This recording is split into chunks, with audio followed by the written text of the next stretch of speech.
Dawn over the eastern Mediterranean is an old habit. Light crawls the hulls of cargo ships, cranes blink awake, and gulls sketch vowels over a breakwater that has heard every language. A dive boat noses out of Beirut's marina with equipment piled like a promise. Dr. Mara El Khoury, maritime archaeologist and reluctant bureaucrat, stands at the rail reading the morning sea as if it were a ledger. She has the posture of someone who still prefers field notes to funding decks and the kind of quiet that makes other people confess things without meaning to. Today's target is a rumor that keeps returning: scatterings of worked cedar, bronze fasteners, and a carved cedar plug stamped with a mark scholars attribute to a Phoenician guild. The camera doesn't fetishize treasure, it lingers on work, clamps, tags, the ritual of checking tanks, the way Mara hums to herself when she wants her hands to remember they've done this 1,000 times. The hook arrives on a horizon line that refuses to stay honest. A container ship slows outside the fairway, claiming traffic, then drifts 4 degrees against current, wrong in a way you feel before you can diagram. On shore, a bonded warehouse opens 15 minutes early. In the water below, Mara finds what she expected and what she didn't. Ballast stones and amphory scatter like a broken sentence, and tucked into the sand, a cedar box whose joinery is too modern to be ancient, too respectful to be casual. Inside, a lead sealed jar with a rolling script etched around the lip, half Greek, half Punic, all warning. She doesn't crack it. She records marks and surfaces into a port that's already rearranging itself for a shipment that pretends not to exist. Julian Cross enters like a man negotiating with his past.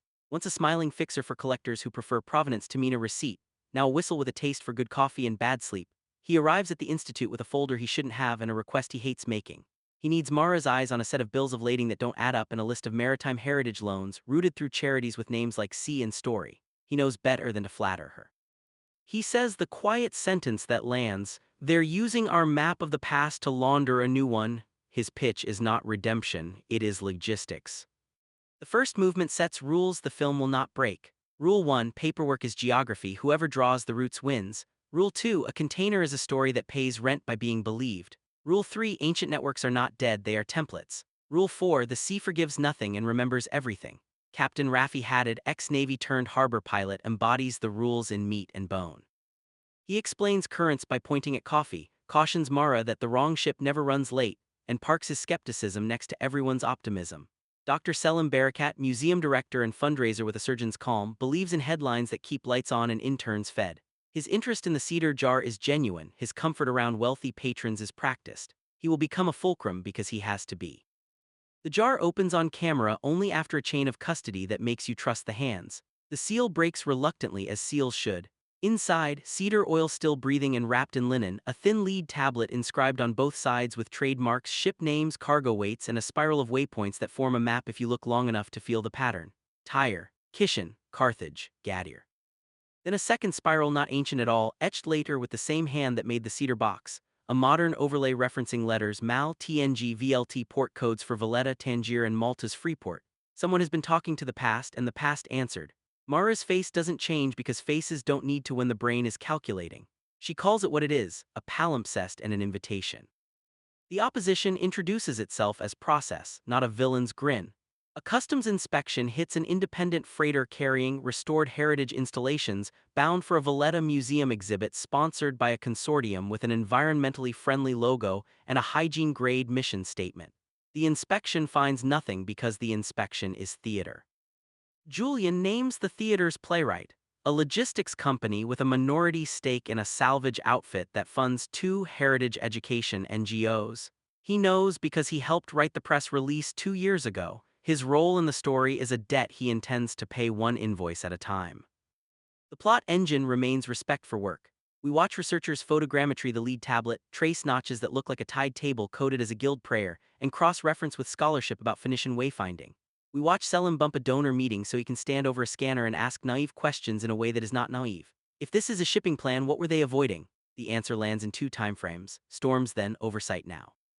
The movie's thesis stays in view without speechifying. The line between smuggling and trade is historical, ethical, and always, always about who gets to say what belongs to whom.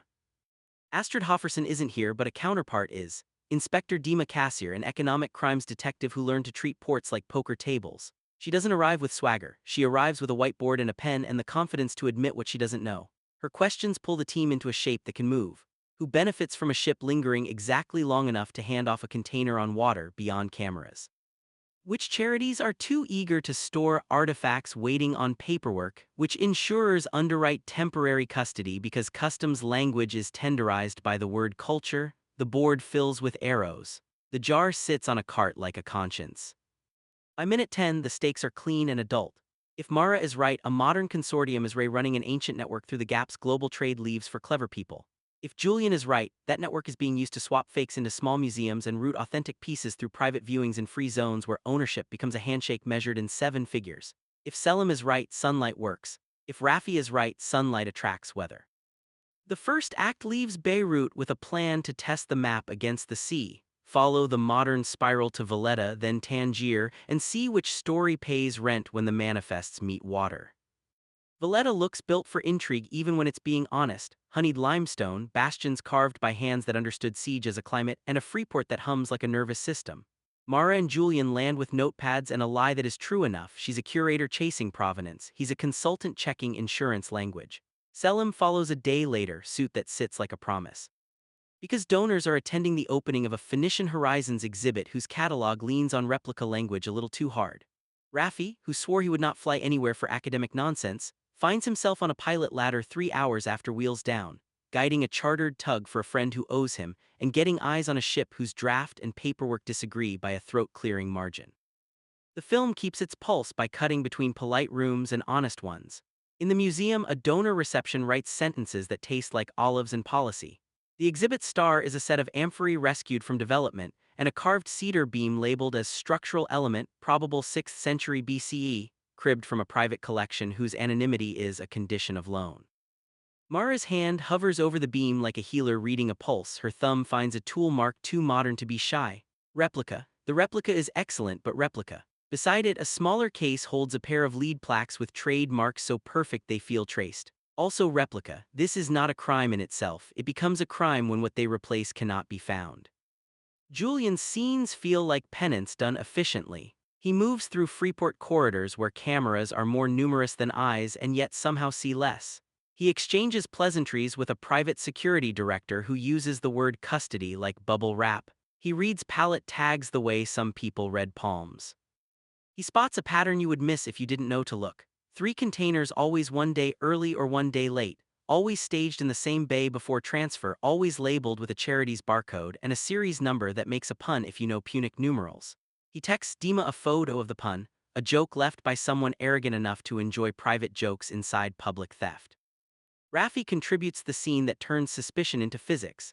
In a small hour squall, he shadows a feeder vessel out of the main harbor to a rendezvous just beyond regulating eyes. 2 containers kiss across water with the practiced intimacy of 100 rehearsals. It is done in silence, light splinted by rain, and it is the most illegal thing you can do calmly. Mid-sea transshipment of cargo declared immobile. He records with nothing more dramatic than a phone stabilized against a rail and a pilot's patience. The video will never go viral. It will, however, survive court. The antagonist finally acquires a face and it is disarming. A project director named Carol Lennart, philosopher's cadence, efficiency's smile. She runs a foundation whose mission is to return threatened heritage to public view, and she believes her own brochure with the ferocity of anyone who has learned to mistake pragmatism for virtue. To her, custody is just a way to keep fragile pasts from breaking under inferior humidity control and political chaos. We leave stewardship, she says, until nations can afford their own. It is the kind of sentence that makes rich rooms exhale. Julian's history with her reads in restraint. He speaks to her like a man who has memorized all the best-sounding lies because he helped test them during development. The plot does not rely on convenience. It relies on competence meeting pressure. Dima files mutual legal assistance paperwork, knowing it will move at diplomatic speed, and builds redundancy with the one currency that outruns diplomacy, an industry whistle whose non-disclosure agreement forgot to imagine a conscience. Selim leverages the clout that comes from never wasting a donor's time. He schedules a viewing of a private vault by offering an authentication letter for free. Mara and a Maltese conservator named Ilona read the lead tablet again under different light and notice a correction scratch, somebody in antiquity adjusted for wind, somebody modern adjusted for patrol timetables. The palimpsest is now a timetable and its next stop is Tangier. The Valletta set piece resolves without fireworks and with maximum consequence. In a back room, Ilona detaches a replica plaque from a mount and shows the scar where a genuine one once sat. its shadow still printed in dust. In the Freeport, Julian follows a container's movement on a terminal screen that thinks it's offline, and watches it teleport from hold to outbound. In the harbor, Raffi returns his borrowed tug, and writes times in a notebook slow enough that the numbers acquire gravity. The exhibit opens on schedule and earns good press. The sea keeps its secrets for another day. Our team leaves with enough proof to be sued and not yet enough to be safe. Tangier plays like a friend with different rules. Beautiful, practical, a port that understands that ownership is a story told with stamps. The film uses the city as more than a backdrop. It makes it a co-author of the scheme. A nonprofit with an Atlantic office manages educational shipments to schools. A bonded warehouse offers temporary galleries that look like perpetuity. An auction house displays works of Levantan origin from private families. Mara maps invoices to geography and begins to see the consortium's genius. They are not simply stealing, they are collapsing time. They move antiquity through roots antiquity wrote so the paperwork feels right under the hand. Character development stays granular. Mara's integrity hardens from caution into will. She refuses to assume that exposure equals harm. Local partners need a say. She asks a Tangier curator, Samia, whether making the replicas public will crash trust in a small museum whose real pieces were swapped. Samia answers with the practicality of someone who lives with consequences. Trust is already late. You cannot delay truth like a ship. Julian stops hedging threats with charm. He records a statement on camera for Priya, Dima's media counterpart in the department, because whistleblowing that stays private is just etiquette. Selim stops calling donors before calling lawyers. Raffi stops pretending he hates flying. The middle act closes on a coin flip choice that feels earned. A heavily insured traveling gallery is days from loading at Tangier Med, bound for a launch in Marseille where the consortium plans to announce a public-private stewardship framework with ministers in attendance. Dima has enough to raid but not enough to hold. Selim has enough access to embarrass but not enough to convict. Mara has enough map to predict where on the water a cargo can be replaced without cameras. The team has to decide whether to grab a small win that saves face or risk a larger move that could break the scheme and their careers with it. The lead tablet, ancient hand and modern correction touching like two fingers, sits on the table between them like a verdict waiting for a judge. The approach to the endgame is logistics as morality play. Dima threads 3 jurisdictions with a memorandum that reads like a dare. Request shared surveillance on a specific lane. Nominate a public observer, Selim, and clock every handoff layered with heritage education language. She knows the consortium's first defense is respectability. She intends to weaponize it. Selim leans on his Rolodex and gets himself named independent auditor for the Marseille launch. He does not pack a tuxedo. He packs a pen that bleeds through paper when you press too hard. Raffi returns to the sea because that's where the scheme breathes. He persuades an old Navy buddy to give him a berth on a pilot boat tasked with shepherding a feeder that has no business receiving a container outside a lane. His contribution remains the same, witness with precision. He times the wake, measures the lights, and gives the event a shape that lawyers can't sand down. He also does the human thing the movie keeps honoring. He checks on the deckhand who smokes too fast when he watches illegal things happen and learns that the kid's uncle works at the bonded warehouse in Tangier. The network isn't an octopus, it's a neighborhood. Mara's set piece is quieter and heavier. In a Tangier storeroom, Samia shows her a crate they cannot afford to open without permission and a child's drawing of a ship taped to it. The drawing is labeled in 2 scripts. The child is learning both. The film refuses to make symbolism subtle when it earns being simple. Heritage is passed hand to hand or it is not passed at all. Mara chooses. She signs her name on a line that opens the crate under emergency conservation guidelines and documents every millimeter of packing. Inside, not a statue, not a trove, 4 small lead plaques and a bag of cedar plugs, exactly the kind that fix a leak on a hull that can still sail. The consortium has been swapping symbol for function. They keep the impressive, export the tools. It's a logic that sums to keep the story, sell the parts.